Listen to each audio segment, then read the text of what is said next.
Headshot! Hi, and welcome back to Wounded on Sixes. Today we're going to be going over my Mont'ka list for the upcoming Atlantic City Open. This is a tournament-style list for the Tau Empire. I'm going to start off with the units in the list, the strategy that I'm hoping to deploy with this list, and everything else. So first of all, we're going to start with 2 breacher fish with Cadre Fireblades. So the Devilfish are going to have the 2 Seeker missiles, which are going to give them some nice anti-tank. And the Devilfish will be carrying the breachers that also have the Cadre Fireblades. They're going to get 30 shots. They're going to get to re-roll the wound roll if the enemy is within range of an objective. They also, in Mont'ka, have a strategy to just re-roll the wound roll if they get out of a transport. So, very, very deadly unit. Moving on here, we're going to have 2 units of stealth suits, and I want to go over the drones here. I actually have the drones out. We're going to have a Guardian drone to make them -1 to wound to shooting attacks, and we're going to have a gun drone here, and then same thing here, Guardian drone, gun drone. Here on the stealth suits, we're going to have marker drone and a gun drone, marker drone, gun drone, and each one is going to have 2 burst cannons and a fusion gun. These guys are going to be our primary for the greater good units that are going to be guiding the rest of our units. They're going to give them re-rolls of hit rolls and wound rolls of 1, which is going to be fantastic and is awesome, especially with certain units that we have in this list. They also have infiltrate, so we can start them in the middle of the board. Although because they're so important for our greater good targets, I tend to not start them in the middle of the board unless I absolutely have to. We have units that can do that for us. Moving over here, now we have 2 units of crisis suits. One is a Sunforge unit led by a commander with quad fusion blasters. Each one of these units, and I don't have the drones for these, are going to have a shield drone and a gun drone each. So for each crisis suit, and then the commander is going to have 2 shield drones. Over here, we're going to have a unit of fire knives with missiles, missile knives as they're also called. Again, same loadout with the drones, a shield and a gun drone for each one of the crisis suits, and then the commander is going to have 2 shield drones. Moving on here, we have a unit of Krootox rampagers. Excuse them, they're not fully painted yet. I'm working on getting them done. Have a little bit more work to do. These guys are fantastic. I've been testing with them since I got them, and I've been really impressed, mostly because they give our army something that it lacks, which is a unit that can charge and actually do some damage on the charge and hopefully stick around to stick in combat. There's a couple of things that these units aren't great for, but we'll go over that in a minute. But what I really like about them is that if you keep them behind, you can charge a unit, do some mortal wounds with their Krootox line breaker ability, and then also get some pretty decent attacks, especially with those Krootox fists. We're then going to have a Riptide. It's going to have 2 missile drones. It's going to have the heavy ion accelerator, and it's also going to have 2 twin plasma gun, 4 up invul, 14 wounds, T9. This thing is a beast. Mostly going to hang out in our back line, and be kind of like a tank for us, but really love the Riptide. Moving over here to our dedicated tanks, we have 1 Hammerhead. It's going to have 2 Seeker missiles, and then we also have a Skyray. Both of them are going to have the twin smart missile systems on board, and both are just really good backline artillery pieces. The Hammerhead is extremely accurate. Just if it stands still or it gets guided, it can hit on 2s. If it's shooting a monster vehicle, it gets pretty much a free reroll on that dice.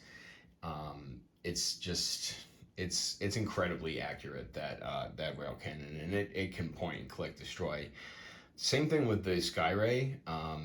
You can get a reroll on the hit roll, and then you could reroll the wound roll with twin linked. It's 3 seeker missiles a turn, strength 14, -3 d6 +1 damage. You just can't beat that. And you get 3 attacks with it, so absolutely great.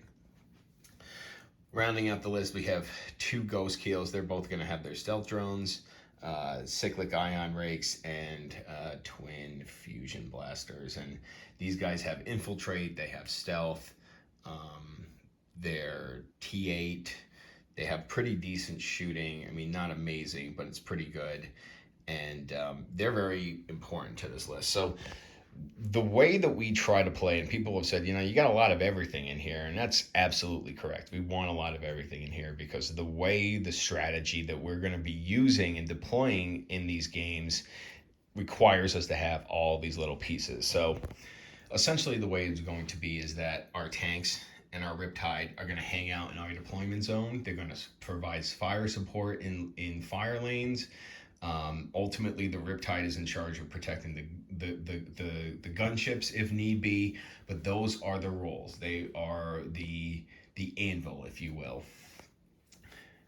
We then have the Ghostkeels over here. So the Ghostkeel's job is to essentially either infiltrate in the beginning of the board or move up in the middle of the board, get on some objectives, and force our opponent to come out and deal with them. Because they have lone op, they can't be targeted unless they're within 10 inches.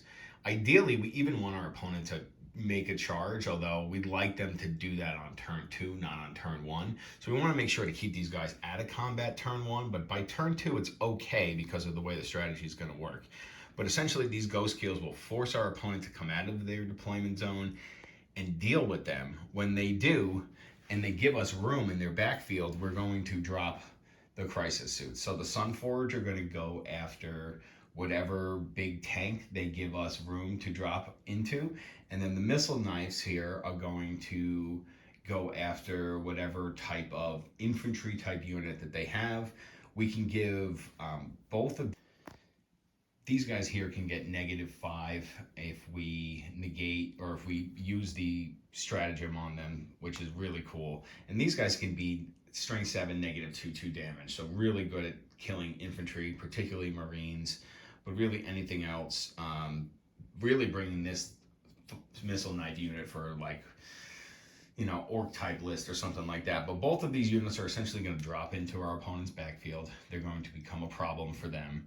And then once that happens, and we kind of squeeze them between our Ghostkeels and our crisis suits, that's when we deploy the Devilfish to retake any objectives that we may have lost, or get out onto the objectives, kill what's ever there, and then become our OC unit that kind of just sits there and then provides OC and fire support for those objectives. So these guys are going to kind of lay in wait while the Ghostkeels move up. Once these guys drop in, we then move up with the Devilfish to take any objectives. The whole time we're getting fire support from these guys, and we're getting really good guides and rerolls to our best units or most important targets with the stealth suits that can really get anywhere with their movement 8. They're actually really fantastic for 60 points.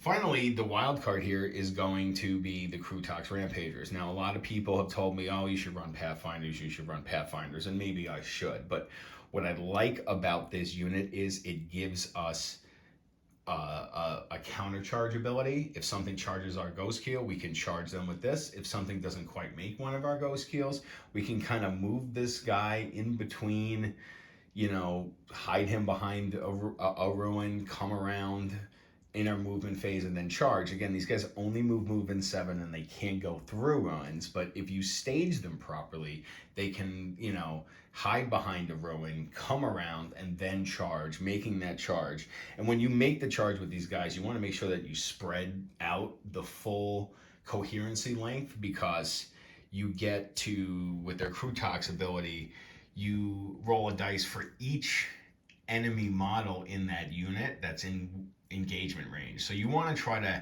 have as much surface area on that unit when you charge as possible, so you get the maximum amount of dice. And then on every 4-up, it's D3 mortal wounds, which is absolutely great. And then you get a bunch of attacks with them as well. So, and they're 5 wounds each. This is a pretty good unit. This is something that Tau hasn't had.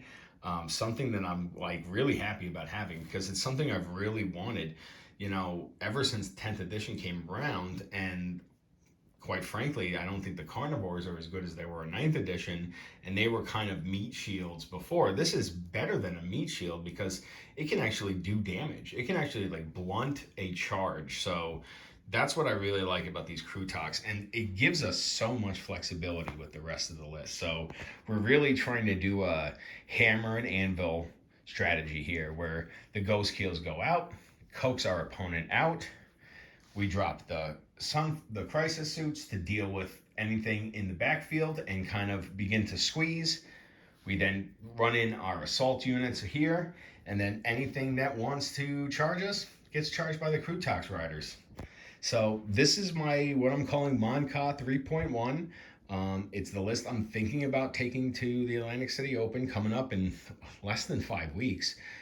So let me know what you think. Go ahead and like and subscribe if you haven't, and share this video with other Warhammer fans that you have, and yeah, we'll talk to you next time. Bye bye.